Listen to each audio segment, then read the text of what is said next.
Irmãos, para a pregação da palavra de Deus, nós convidamos todos a abrirem suas Bíblias em 1 Timóteo capítulo 5, nós vamos ler do versículo 17 até o versículo 25. Diz a autoritativa palavra de Deus: devem ser considerados merecedores de dobrados honorários os presbíteros que presidem bem, com especialidades que se afadigam na palavra e no ensino. Pois a Escritura declara: não amordaces o boi quando pisa o trigo, e ainda, o trabalhador é digno do seu salário. Não aceites denúncia contra presbítero, senão exclusivamente sob o depoimento de 2 ou 3 testemunhas. Quanto aos que vivem no pecado, repreende-os na presença de todos, para que também os demais temam. Conjuro-te perante Deus e Cristo Jesus e os anjos eleitos, que guardes estes conselhos sem prevenção, nada fazendo com parcialidade. A ninguém imponhas precipitadamente as mãos, não te tornes cúmplice de pecados de outrem, conserva-te a ti mesmo puro. Não continues a beber somente água, usa um pouco de vinho por causa do teu estômago e das tuas frequentes enfermidades. Os pecados de alguns homens são notórios e levam a juízo, ao passo que os de outros só mais tarde se manifestam. Da mesma sorte, também as boas obras antecipadamente se evidenciam e, quando assim não seja, não podem ocultar-se. Amém. Vamos orar, irmãos. Ó Senhor, te rogamos nesse momento que teu favor, ó Deus, seja sobre nós, o teu Espírito, Senhor, atuando na nossa vida, para que a tua palavra seja exposta, ó Deus, com verdade e fidelidade. Senhor, Deus bendito, tua igreja, o teu povo necessita de orientação, precisa saber como proceder adequadamente. Ó Deus, tu sabe que há muitas doutrinas, muitos ensinos, há muitas possibilidades e muitas formas, ó Deus, da tua casa ser administrada, há muitas opções, há muitas teologias, há muitas interpretações. Nosso desejo agora, ó Senhor, com toda humildade, é te rogar, Senhor, que o teu Espírito nos conduza à verdade, Senhor, porque a tua igreja é coluna e baluarte da verdade.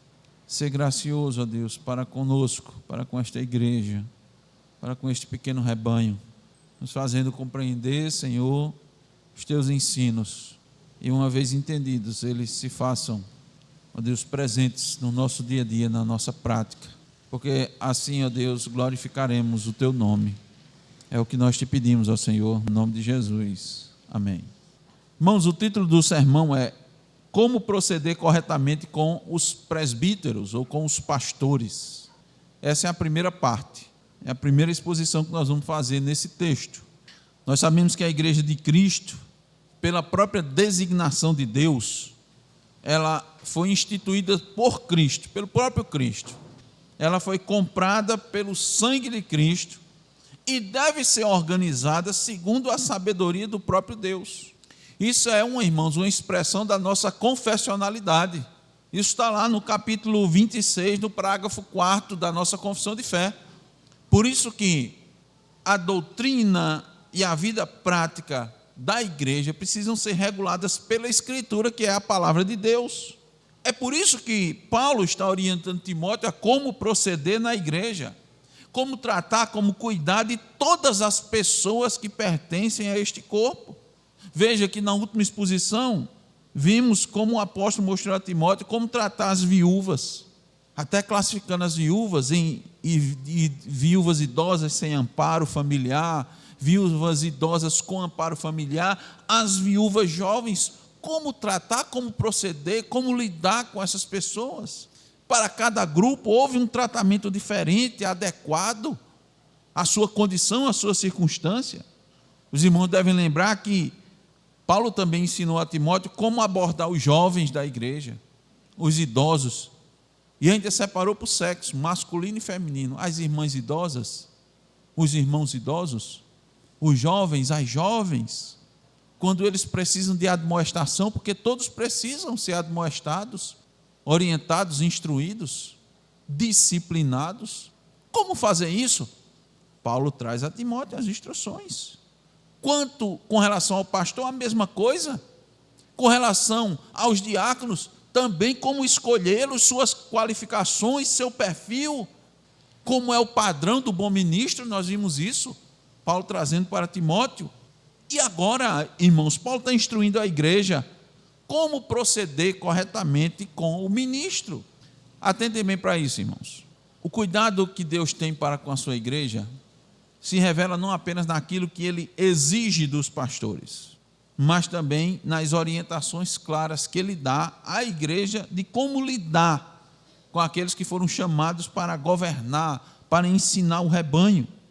Aqui o Senhor nos mostra que o relacionamento entre igreja e presbíteros, ele não pode ser guiado por emoções, por preferências pessoais, por questões circunstanciais, mas pela orientação da própria palavra. Nós vimos isso desde o momento, desde a questão das qualificações da escolha. Como é que se dá a escolha?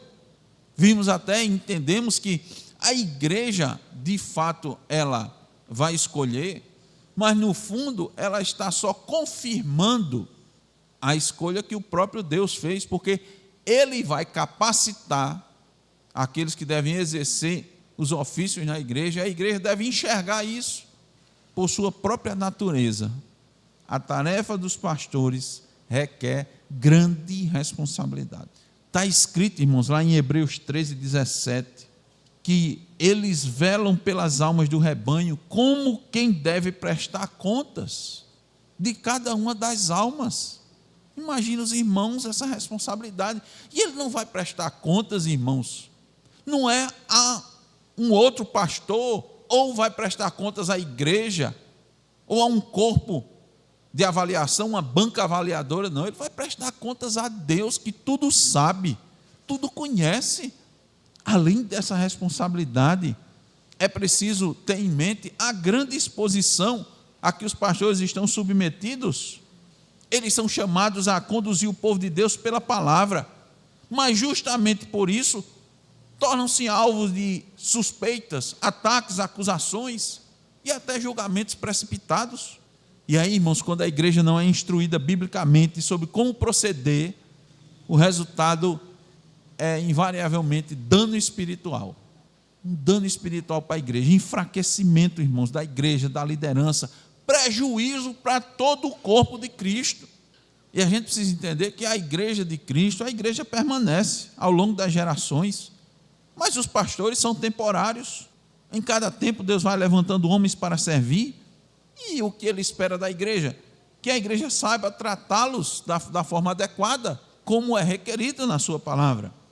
Então fica claro, irmãos, inclusive nesse texto aqui, logo de início, que não se trata de proteger homens por conveniência, muito menos de se tolerar pecados, mas preservar o ministério pastoral de forma bíblica, para que o nome do Senhor seja glorificado e a igreja permaneça saudável. Por isso, nessa passagem, Paulo ensina a Timóteo, e por meio dele está ensinando toda a igreja, como lidar corretamente com os presbíteros, honrando-os quando servem fielmente, tratando acusações com seriedade e muita cautela, e disciplinando o pecado com justiça. É assim que deve ser. Então veja, Deus estabelece aqui, irmãos, como sempre, aquele equilíbrio que nós temos evidenciado, citado, onde, de um lado, o ministério pastoral é protegido sem ser idolatrado, e a igreja é guardada sem ser negligente. Imagine, meus irmãos, uma ponte que liga duas margens importantes de uma cidade, ou até mesmo de duas cidades. Nós temos um exemplo interessante aqui. A poucos quilômetros daqui temos uma ponte metálica. Para alguns é conhecida só como ponte metálica. Ela é chamada de ponte D. Pedro II. Ela liga o nosso município, Delmiro Gouveia, a Paulo Afonso. E essa ilustração nos ajuda a vislumbrar bem aquilo que queremos trazer para os irmãos. Nesta ponte, muitas pessoas passam diariamente, principalmente de automóvel, né? E quando a gente simplesmente passa por ela, nós não percebemos a estrutura que está sustentando aquela ponte, os seus pilares. Alguns passam até diariamente para ir, uns vão para trabalhar e voltam, passam duas vezes. E não se dão conta dessa estrutura. Você passa cotidianamente. Às vezes só você se dá conta quando você vê aquelas fotos de cartões postais, né? Hoje em dia foto de drone, aí você para assim para imaginar. Inclusive é belíssima, né? Essa ponte, inclusive, foi construída nos anos 1950, para os irmãos terem ideia. Enquanto tudo vai bem, irmãos, ninguém pensa nos pilares, nas estruturas que sustentam aquela ponte. Mas se um pilar daquele é corroído, enfraquecido, seja pela a corrosão, pela ferrugem, pela oxidação, ou por qualquer outra situação, toda a estrutura da ponte fica comprometida. E quem sofre não é só o pilar, mas todos que dependem dela para atravessar. E eu lembro que um tempo ela estava em manutenção. Houve uma preocupação enorme. Naquele momento que identificaram que a ponte precisava de reforços, mas antes disso todos passavam tranquilamente. O ministério pastoral, irmãos, funciona de forma semelhante na igreja. Os presbíteros, evidentemente, não são a ponte em si, porque Cristo é o caminho, mas eles são os pilares colocados por Deus para sustentar, organizar e servir o povo no uso dos meios de graça. Quando a igreja cuida desses pilares de forma correta, toda a estrutura permanece firme. Quando os ignora, quando falha em tratá-los adequadamente, o prejuízo alcança todo o corpo. Por isso, irmãos, Deus não deixa esse assunto para ser tratado pela igreja da forma que ela entende. Ela dá instruções, ele ensina a igreja a preservar esses pilares com honra, mas com justiça, para que a obra do evangelho continue avançando com solidez e com segurança. Por isso, a pergunta que vai guiar o nosso sermão é: como a igreja deve proceder corretamente com seus pastores? Hoje queremos trazer as primeiras orientações, conforme o apóstolo Paulo nos apresenta nessa carta. E a primeira orientação é como proceder corretamente para com o pastor quanto ao seu sustento. Vamos ler novamente os versículos 17 e 18.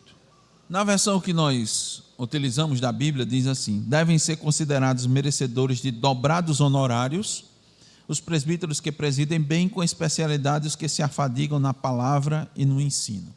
A versão Almeida Corrigida Fiel diz assim: os presbíteros que governam bem sejam estimados por dignos de duplicada honra, principalmente os que trabalham na palavra e na doutrina. A versão que nós utilizamos traduz duplicada honra.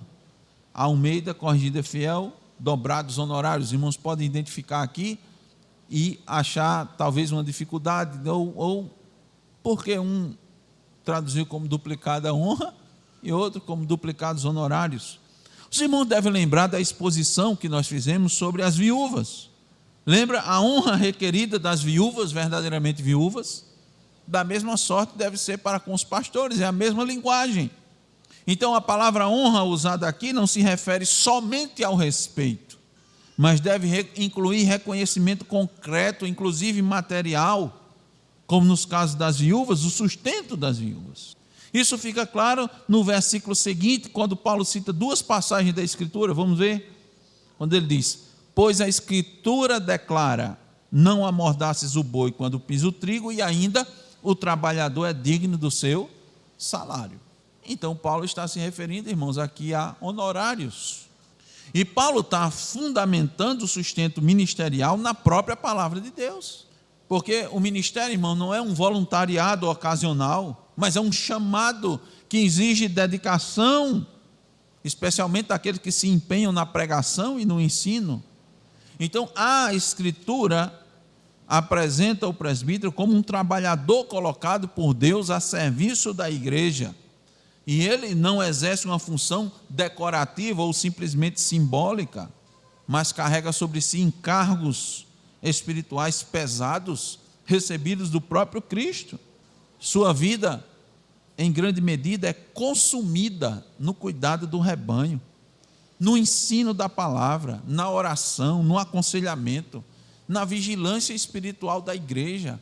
Ele tem que estar atento, porque ele vai prestar contas. O ministro, irmãos, está numa das posições mais difíceis, porque ele está para apresentar ao povo aquilo que é perfeito, que é a palavra de Deus, enquanto ele é imperfeito. Em sermão anterior, nós vimos que Paulo diz a Timóteo para ser o exemplo dos fiéis na palavra, no procedimento, no amor, na fé e na pureza. Ele tem que ser o exemplo. Imagine os irmãos. Por isso, quando Deus estabelece diretrizes para o cuidado do seu povo, também trata de maneira clara do sustento daqueles que foram chamados para esse importante ministério. Por isso que Paulo diz: devem ser considerados dignos de duplicados honorários ou de dobrada honra. Como frisamos anteriormente, a honra não é só um reconhecimento moral, mas é a provisão material justa. Essa expressão carrega a ideia de sustento adequado, proporcional ao trabalho que é exercido. E quando ele diz aqueles que presidem bem, não significa apenas administrar questões práticas, mas acima de tudo, dedicar-se à palavra de Deus, se exercitar na escritura, meditar, estudar com diligência, comparar textos, buscar clareza e precisão, tudo com o propósito para alimentar espiritualmente a igreja. Imagine rapidamente os irmãos o trabalho de um cozinheiro, de um mestre da cozinha, que tem que procurar adequar a alimentação à necessidade daqueles que vão ali se alimentar, adequar o tempero, a variedade da comida, todos os nutrientes, combinar os sabores. As irmãs sabem muito bem disso. Não basta só saber cozinhar, você vai, quando prepara, você tem que haver uma harmonia. Tudo isso, irmãos, diz respeito ao trabalho, sob a perspectiva da palavra, com muita diligência. A centralidade da palavra no governo da igreja é um princípio bíblico, é um princípio reformado, essencial. Por isso o sola escritura, porque a igreja está sujeita às escrituras, irmãos, e a igreja não está sujeita às opiniões, às impressões pessoais, nem de seus líderes, nem de ninguém mais. Então, quando o ministro não se dedica seriamente ao estudo e à exposição fiel da palavra, o que acontece? A igreja sofre, toda a igreja sofre. Por outro lado, quando ele se dedica ao ensino, investe tempo, energia, o benefício se torna imenso para o povo de Deus. É por isso que uma das qualificações lá no capítulo 3 de 1 Timóteo é que ele seja apto para ensinar. Então, o presbítero, todo presbítero precisa ser apto para ensinar. Ou ele é apto para ensinar, ou ele não pode ser um presbítero. É uma qualificação, é bíblica. E entre eles, irmãos, alguns se dedicam exatamente por esse labor mais intenso, maior dedicação ao ensino público, privado das escrituras, clareza didática, profundidade bíblica. E aqui o texto diz que esses devem ser considerados dignos de honorários dobrados, porque o resultado disso, irmãos, é uma igreja que vai descansar no Senhor, uma igreja que vai caminhar na luz, vai conhecer os desígnios de Deus e vai crescer espiritualmente. Sabe por quê, irmãos? Porque o Espírito só opera por meio da palavra. Eu vou repetir aqui para os irmãos. O Espírito Santo só opera por meio da palavra, ele não opera por outro caminho. Ele não pode estar contrário. Cristo é o cabeça da igreja. Cristo é o verbo. O verbo, irmãos, é a palavra. Então o Espírito Santo não pode agir contrário à palavra. E onde a palavra é bem ensinada, a igreja é bem assistida. O Espírito Santo vai agir. Onde a palavra não é ensinada, irmãos, como é que o Espírito Santo vai agir? É uma incoerência. Isso não bate. Não existe isso, o Espírito Santo faz uma coisa e o ensino da palavra de Deus faz outra. Isso é confusão. Deus é Deus de confusão, irmãos. Deus é Deus de harmonia. A Trindade Santa está em harmonia, trabalhando em harmonia. Deus, o Pai, Cristo, o Filho e a terceira pessoa, o Espírito Santo, trabalhando em completa harmonia. Por isso que a Bíblia diz: enchei-vos do Espírito. Encher do Espírito, irmão, é se encher da palavra. Você já parou para pensar nisso? Abrir um parêntese rápido. O que significa se encher do Espírito Santo? É você parar assim, para meditar e dizer: entra Espírito Santo. Não, irmãos. Nós temos repetido aqui para os irmãos, o próprio ensino do apóstolo Paulo, ele diz: tudo que é verdadeiro, tudo que é bom, tudo que é agradável, tudo, se a virtude, louvor existe, seja isso que ocupe o vosso pensamento. Isso é a palavra de Deus preenchendo. Guardei no meu coração a tua palavra para não pecar contra ti. Se os irmãos querem ver a importância da palavra de Deus, pode ler o Salmo 119. De todos os versículos que tem no Salmo 119, os irmãos sabem, são versos. Todos eles tratam a respeito da palavra, a importância da palavra. Lâmpada para os meus pés é a tua palavra, luz para os meus caminhos. Nós podemos passar a noite aqui e a madrugada falando sobre a importância da palavra. O Espírito Santo vai trabalhar contra a palavra, irmãos? Diferente da palavra? Jamais. E como é que a igreja vai se encher do Espírito? Ela tem que ter a pregação da palavra. Porque aqui a qualificação do ministro tem que ser apto para ensinar. Ele vai ensinar o quê?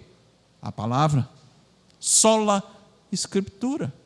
Então, irmão, sustentar corretamente o presbítero que preside bem, o pastor, não é favor. É uma obediência ao mandamento de Deus.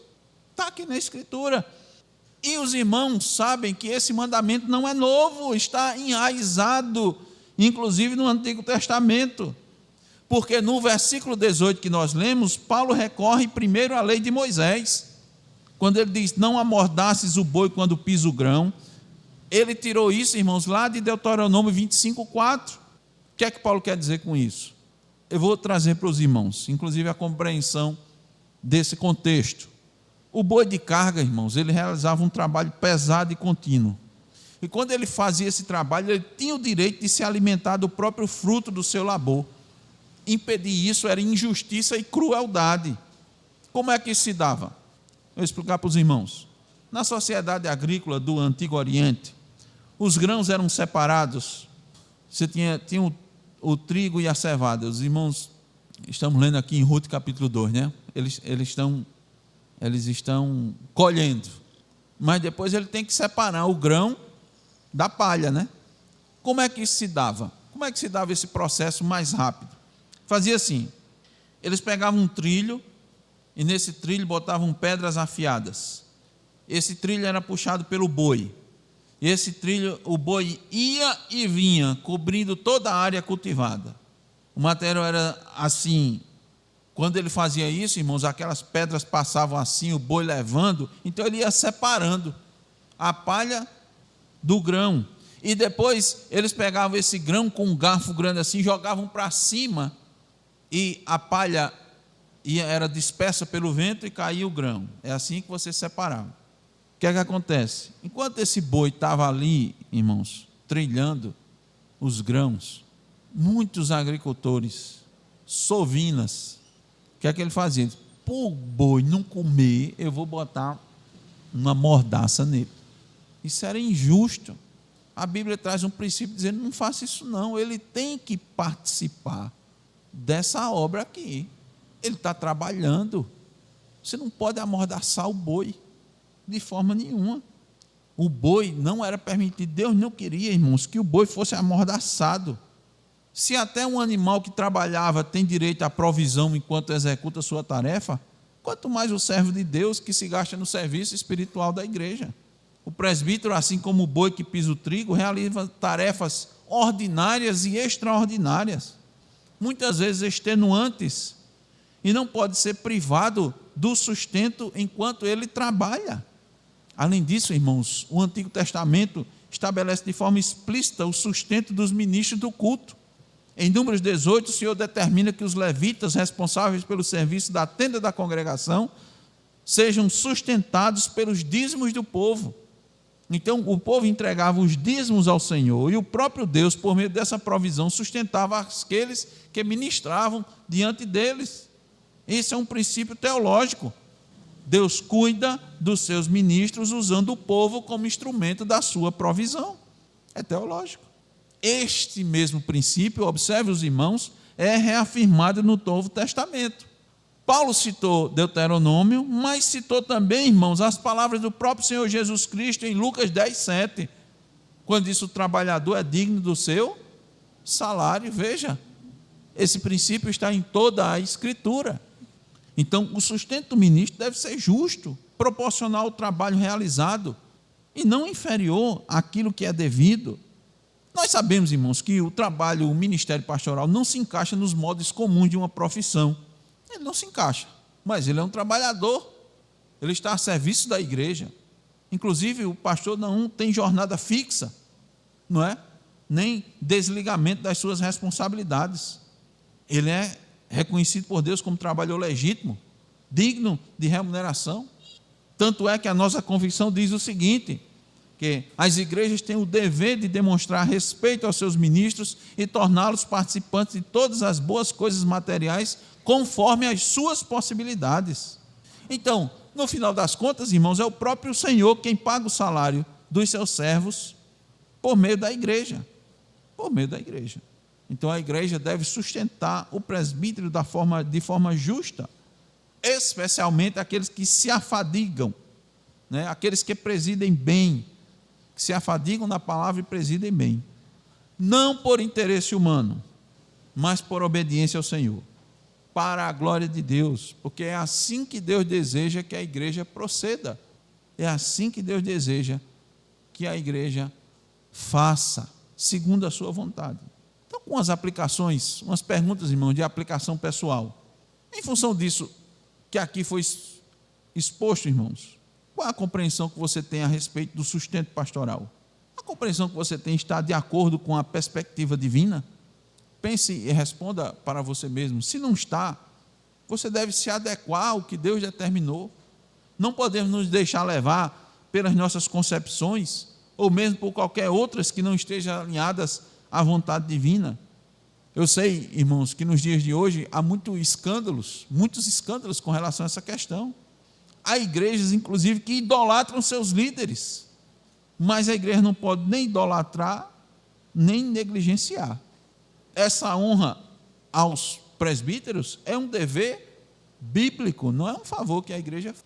Eu sei que há os aproveitadores, eu sei que há nos dias de hoje as chacotas, muitos menosprezando, né, o trabalho pastoral, sempre colocando que o pastor está para explorar as ovelhas, para retirar seu dinheiro, para querer seus dízimos.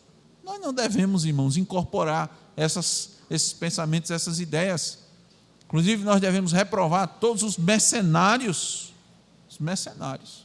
Nós devemos honrar conforme a palavra. Conforme a palavra. E essa honra inclui cuidar para que possam servir sem ansiedade material desnecessária. Como Calvino destaca, a honra, irmão, não é devida simplesmente ao título, mas ao trabalho realizado. Veja, qual é o destaque que Paulo faz? Aqueles que realizam o trabalho. Esses que realizam bem devem ser merecedores não só dos honorários, mas de dobrados honorários. Calvino ainda diz, a honra deve ser dada aos que se afadigam, que prezam pelo rebanho, que amam, que trabalham por ele. Essa honra não são para preguiçosos, enganadores, mercenários, falsos profetas. Esse aí, já disse aos irmãos, devem ser demitidos da igreja. Ele deve demitir. Então essa foi, irmãos, a primeira lição de como proceder com os pastores quanto ao sustento. Mas nós queremos trazer uma segunda lição nessa noite, que é como proceder quanto às denúncias de pecados. Versículos 19 e 20. Não aceites denúncia contra presbíteros, senão exclusivamente sob o depoimento de 2 ou 3 testemunhas. Quanto aos que vivem no pecado, repreende-os na presença de todos, para que também os demais temam. Então, a palavra de Deus aqui, por meio do apóstolo Paulo, está estabelecendo um princípio de proteção e responsabilidade. Primeiro, presbíteros não estão acima da disciplina, mas também não podem ser alvos fáceis de acusações levianas. Então a palavra de Deus nos ensina que o presbítero, por exercer um ministério público de ensino, por exercer uma liderança espiritual, ele está exposto, ele está muito mais exposto a críticas, a questionamentos e muitas vezes a acusações injustas. Olha, irmão, escute bem aqui. Quando se trata de ministro verdadeiro, há um fato que sempre o vai deixar exposto às críticas, que é a pregação da palavra. Mas por quê? Eu vou responder aos irmãos. A pregação fiel, irmãos, da palavra, a pregação fiel da verdade, a primeira coisa que ela faz é confrontar o pecado. A primeira coisa que ela faz é ferir o orgulho humano. E não tem coisa que o ser humano odeie mais do que seu orgulho ferido. Ele vira uma fera. Ele se volta contra aquele que diz qualquer coisa que fere o seu orgulho. A pregação da palavra, irmãos, incomoda consciências. Os irmãos sabem, já citei aqui para os irmãos, dei exemplo, vou repetir novamente. Há muitos pastores que pregam, irmãos. O pastor não é onisciente, não sabe o que está acontecendo, por exemplo, no seio da sua família. Não sabe o que aconteceu, o que você conversou dentro de casa, ou com a sua família próxima, com seus parentes, tio. Ele não sabe. Ele prega a palavra de Deus. E o Espírito Santo é quem vai aplicar. Várias vezes, irmãos, chegaram para mim e disseram: pastor, parece que o senhor estava sabendo o que eu disse. Eu não sei, irmão, não soube. Não sei o que acontece. Certa feita, uma conhecida nossa levou uma visitante para a igreja. Primeira vez. O pastor nunca tinha visto. E o pastor pregou como Deus tinha pregado. E na volta para casa, a visitante disse: por que você contou da minha vida para o pastor? Eu disse: eu não contei. Se você contou. Contou. Não contei. Disse: como é que ele falou exatamente o que estava acontecendo comigo? O pastor não sabe, irmãos.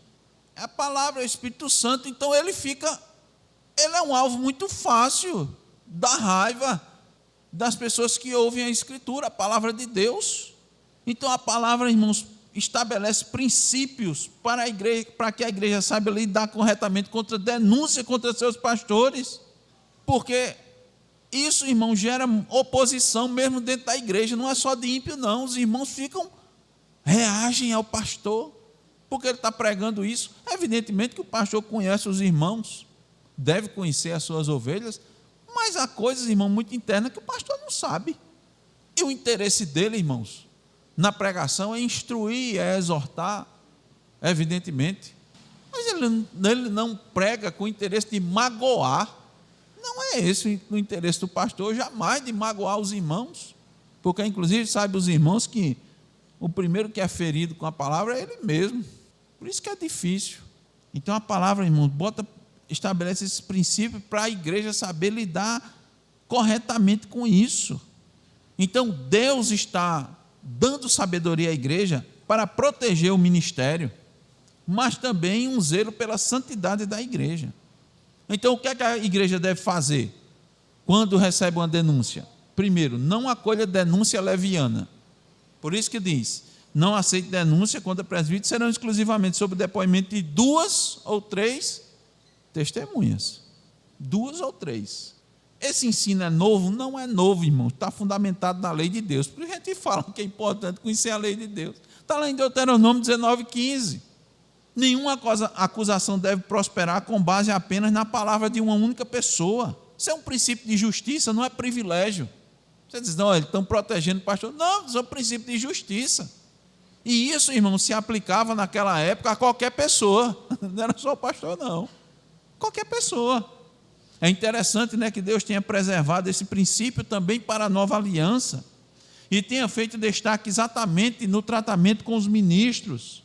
Deus, em sua providência, irmãos, está protegendo tanto o acusado quanto a igreja. Isso é uma proteção. Está protegendo só o ministro? Não, está protegendo a igreja também, impedindo que acusações pessoais, ressentimentos, calúnias sejam usadas como instrumento de destruição do ministério. Lembra do pilar? Por isso que, ao analisar esse versículo, Calvino destaca o seguinte: que a orientação de Paulo aqui nesse texto é um remédio indispensável contra a maldade do coração humano. Calvino diz assim: nenhum grupo é tão frequentemente alvo de calúnias quanto os pastores fiéis. Mesmo quando exercem seu ministério com zelo e integridade, dificilmente escapam de críticas constantes e acusações injustas. Segundo Calvino, isso faz parte da estratégia de Satanás. A gente tem que ter muito cuidado. Ele procura afastar o coração do povo de Deus, de seus ministros, para enfraquecer o respeito pela instrução bíblica. O dano não se limita à reputação injustamente ferida de homens piedosos, mas atinge diretamente a autoridade da palavra de Deus, que dessa forma passa a ser desprezada quando seus mensageiros são desacreditados. Isso é uma estratégia antiga, né, irmão? Você quer desacreditar uma coisa que a palavra diz, você desacredita o mensageiro. Mesmo que a palavra seja verdade, você desacreditou a pessoa que disse, você não acredita naquilo que ele falou. Isso é uma estratégia antiga. Satanás usa isso demais. Calvino diz mais, irmãos. Quanto mais um pastor se empenha em promover o reino de Cristo, mais desperta inveja e oposição. A igreja precisa ter maturidade para entender isso. A multidão, irmãos, quando é inclinada à malícia, dá crédito a qualquer acusação contra os ministros. E já os rotula como culpados antes mesmo de qualquer apuração. Levantou a suspeita e disse, é culpado. Hoje em dia nem se fala, né, irmãos? Hoje em dia com as mídias sociais nem se fala. O ataque à reputação, né, à honra das pessoas é fácil demais. Hoje é muito fácil. Cuidado, irmãos. Satanás instiga tudo isso. Ele adora levar as pessoas a condenar apressadamente outros. Aqui a gente está falando dos ministros, mas os irmãos sabem que nós já pregamos isso aqui, inclusive estudando um mandamento, não é? Não dirás falso testemunho. 9º mandamento. Como nós estudamos esse mandamento aqui? Para ter cuidado, para ter cautela, para não chegar a conclusões precipitadas. Eu vou repetir, irmãos. O presbítero não está acima da disciplina, mas também não deve ser exposto a julgamentos precipitados e injustos. Quando a igreja age assim, ela demonstra maturidade. Ela vai filtrar cuidadosamente aquilo que está ouvindo, recusando-se a dar crédito a acusações sem fundamento e sem comprovação adequada. Mas, preste atenção, algumas dessas denúncias podem ser verdadeiras. Como a igreja vai tratar? Versículo 20. Quanto aos que vivem no pecado, repreende-os na presença de todos, para que também os demais temam. Paulo também está deixando claro que nem toda denúncia é falsa. Há denúncias verdadeiras. Por quê? O presbítero continua sendo um homem sujeito a fraquezas. E se cair em pecado, deve ser tratado como os demais, com verdade e com amor. Aqui no versículo 20, Paulo está tratando de uma situação em que um processo disciplinar já avançou. Já avançou tanto porque aqui diz que aos que vivem no pecado, quer dizer, certamente o processo disciplinar de Mateus 18 já tinha dado o primeiro passo, já se tinha dado o segundo passo, e agora as advertências pessoais e privadas, que são os 2 primeiros passos, não tinham surtido efeito. Há uma persistência no pecado. A questão deve ser levada à igreja. Aqui está mostrando uma prática contínua, uma resistência à correção aos que vivem no pecado. Então, a repreensão pública não é o primeiro passo, mas é o último quando há endurecimento do coração. E essa medida tem 2 propósitos, que é dito aqui. Levar a pessoa ao arrependimento, porque esse é o objetivo da disciplina. O objetivo é preservar a alma dele e também produz um santo temor nos demais, para que sirva de exemplo, para que os outros temam. Ninguém está acima da disciplina da igreja. Esse aqui é um freio espiritual, irmãos, tanto para o pastor quanto aos demais líderes. Olha, escute bem, com isso, com esse caráter pedagógico da disciplina, a, irmão, santidade da igreja é preservada e produz temor do Senhor. Agora tem que ser uma disciplina sem parcialidade. A igreja não pode agir com favoritismo.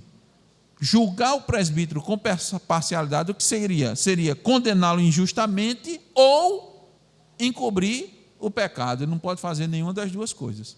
Nem condenar injustamente, nem encobrir o pecado. Tudo isso é um erro diante de Deus. Ele tem que ser tratado. Agora tem que ser tratado com misericórdia. E tem que ser tratado com justiça. Com misericórdia, rejeitando acusações falsas e levianas. Com justiça, quando o pecado é comprovado e não há impenitência. Desculpe, irmãos, quando há impenitência. Quando ele é penitente, ele se corrige, ele confessa e deixa. Disciplina bíblica, irmão, não é vingança. Isso aqui é muito importante. Não é vingança. É ato de amor, é zelo pela verdade, é cuidado com a igreja. Quando ela é exercida corretamente, preserva a honra de Cristo, a pureza do seu povo, a credibilidade do ministério pastoral. Por que eu digo que a disciplina bíblica não é vingança? Porque, pode ter certeza, irmãos, alguns irmãos, ele disse, agora eu vou pegar o pastor. Ele me exortou várias vezes, ele me admoestou, agora é minha vez. Quando faz isso, irmãos, Tiago diz muito claro, a misericórdia triunfa sobre o juízo, mas o juízo será sem misericórdia para quem não exerceu misericórdia. Isso não é só com o pastor, não, com qualquer um dos irmãos, viu? Qualquer um. A palavra não está especificando esse texto, está deixando claro. Aqui está focando por causa da exposição do pastor. O pastor está exposto todos os dias, irmãos, que ele sobe do púlpito, todos os domingos, todos os dias que ele abre a boca para ensinar a igreja, ele está se expondo, é um alvo. Ele é um alvo. Ele é ou se for um corpo presbiterial, melhor ainda se a igreja tiver vários presbíteros. Todos eles são alvo. Todos estão com os olhos voltados para ele, os ouvidos para aquilo que ele vai dizer, ensinar e fazer. Então, cuidado, que disciplina bíblica não é vingança. A igreja tem que ter maturidade. E lembre-se que a vingança é uma questão interna do coração. A igreja deve ser um ambiente de verdade, um ambiente da verdade, não de fofoca, de disciplina bíblica, não de perseguição. Amor verdadeiro não encobre pecado não arrependido, mas também não condena sem provas. Quero concluir, irmãos, dizendo que esse texto nos ensina que a forma como tratamos os presbíteros revela muito sobre nossa compreensão da igreja, o que nós entendemos do que é a igreja, do que é o corpo de Cristo. Revela muito se entendemos, se conhecemos o nosso próprio Deus e as suas instruções, porque a igreja precisa agir conforme Deus deseja, não segundo seus próprios pressupostos. E o próprio Deus exige equilíbrio. Deus quer que se honre os ministros, mas sem idolatria. Quer que discipline, mas sem crueldade. Quer que cuide, mas sem negligência. Equilíbrio. Acima de tudo, irmãos, nos lembramos de Cristo, o Supremo Pastor, que jamais pecou, jamais falhou, jamais abusou da sua autoridade. Todos os presbíteros terrenos são servos imperfeitos, que precisam da graça que flui da cruz. Os presbíteros precisam estar com os olhos em Cristo, no seu exemplo, e rogando a sua graça, todo o tempo. Que Deus, irmãos, nos conceda uma igreja que ame a verdade, valorize seus líderes e tema o Senhor em todas as coisas, para a glória de Cristo e o bem do seu povo. Amém.